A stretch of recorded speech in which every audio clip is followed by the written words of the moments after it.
ক্ষুধা যখন পেটে হিট করে তখন প্রেম প্রীতি ভালোবাসা জানলা দিয়ে বেরিয়ে যায়।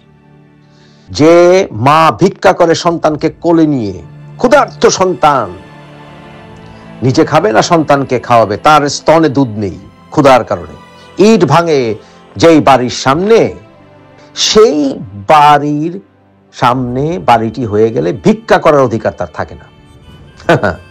তাকে জিজ্ঞাসা করো, তোমার কি মনে পড়ে সেই সঙ্গমের কথা, যে যৌন সঙ্গমের আনন্দের ফলে তোমার যে বুকের শিশুটি জন্মেছে, যার মুখে তুমি এখন খাবার দিতে পারো না, সেই সঙ্গমের কথা মনে করে তোমার কি এখন যৌন সুশ্রুরি হয়?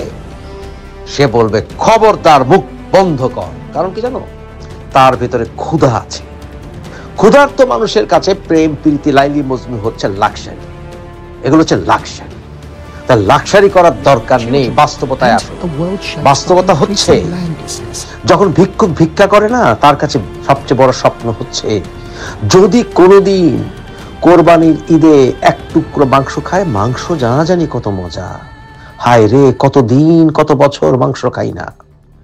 তার কাছে ওই নারীর শরীরের মাংসের মজা তার কাছে আর মজা লাগে না। এটাই হচ্ছে বাস্তবতা।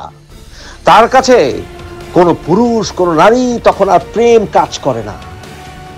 তার কাছে মাইকেল অ্যাঞ্জেলোর ওই কিস মূর্তি দেখলে তার জেদ সৃষ্টি হয়। কারণ কি জানো? কারণ তার কাছে প্রেম প্রীতি ভালোবাসা লাইলি মজনু এগুলো হচ্ছে লাক্সারি। এগুলো হচ্ছে তার জন্য লাক্সারি। ওই লাক্সারি করার মতো সময় তার নাই। আজকে যারা প্রেম প্রীতি ভালোবাসার জন্য চোখের জল ফেলো না, তোমাদের ভেতর আসে পেটের ক্ষুধা নেই। ক্ষুধার্ত মানুষ কখনো রোমান্টিসিজমের চিন্তা করে না। সে তার হারিয়ে যাওয়া প্রেমিকার কথা ভাবতে পারে না।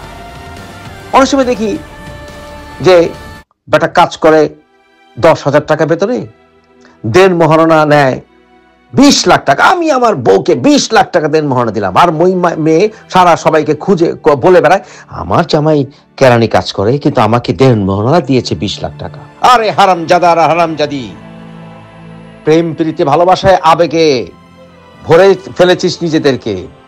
যখন বিয়েটা ভেঙে যায়, তখন বাস্তবতা হিট করে, তখন ওই রোমান্টিসিজমের কথা আবেগের কথা মনে হলে জেদ উঠে। দুদিন পরে তুই যেই হোস না কেন, তোকে কবরে রেখে হেঁটে চলে আসবি। তুই যদি পরকাল বিশ্বাস নাও করিস, তবু তুই একবার ভেবে দেখ, যেই থুতু তুই ফেলিস, তোর সামনে সেই থুতু যদি কোনো শেয়াল চেটে খায়, তোর খারাপ লাগবে। তুই যদি দেখিস তোর চুল কাটার পরে সেই চুল নাপিতের দোকানে কীট খাচ্ছে, তোর খারাপ লাগবে, শরীর ঝাড়া দেবে। কারণ জানো সেটা তোর অংশ। ঠিক একইভাবে চিন্তা কর, চরম বাস্তবতা কি? চরম বাস্তবতা যদি হিট করে, লাইলি মজনু শিরি ফরহাদ জানলা দিয়ে বেরিয়ে যায়। যখন সন্তান বড় হতে থাকে, যেই প্রেমিকার হাত ধরে পালিয়ে গিয়েছিলে, সেই প্রেমিকার প্রেমের কথা মনে হলে জেদ উঠে। তখন ওই প্রেমিক পুরুষ যখন হাজবেন্ড হয়, তখন যদি সে ঠিক মতো খাদ্য জোগাড় না করে, সে হয় তখন অপদার্থ ভাদাইম্মা। আর যে নারী ভালোবাসে না, প্রেমের পরে তোমাকে বলে তুমি কি এনেছো, আমার বাপ এই, আমার বাপ ওই, ফকিন্নির পোলাকে বিয়ে করে অসহ্য হয়ে গেছে জীবন।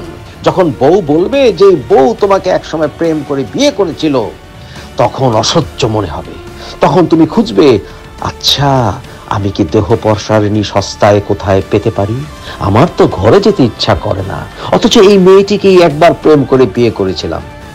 তাই এখন প্রেম প্রীতির কথা স্মরণ করে হায় রে আমার অতীত ভালোবাসা, আর না হয় আহারে আমার প্রেমটা ভেঙে গেছে, আয় হায় রে আমার প্রেম, হায় রে প্রেম তো আমি পড়িনি, প্রেম আমার উপরে পড়েছে। এই সকল কথাবার্তা যারা বলে না, তারা লাক্সারিতে থাকে। ক্ষুধা পেটে কখনো রোমান্টিসিজম হয় না। তাই হে যুবক, হে যুবতী, নিজেকে আগে গড়ে তোলো নিজেকে, বাস্তবতায় আনো, আধ্যাত্মিকতা নিয়ে ভাবো, চরম সত্য নিয়ে ভাবো। 2 দিন পরে তোমার অস্তিত্ব থাকবে না, অস্তিত্ব হবে বিলীন। পৃথিবীতে সব সম্পর্ক সবকিছুই হচ্ছে ক্ষণস্থায়ী। এটা যখন বুঝবে, তখন ওই প্রেম প্রীতি ভালোবাসা, তখন বুঝবে পৃথিবীর সমস্ত সম্পর্কই হচ্ছে আসলে প্রকৃতার্থে অর্থহীন। যদি তার সাথে আত্মিক সম্পর্ক থাকে তাহলে সেটা কাপড় চোপড় পরার মতোই শরীরে লেপ্টে থাকবে। অন্যথায় যদি চলে যেয়ে থাকে, চলে যাবার চলে গেছে, good luck to her or him.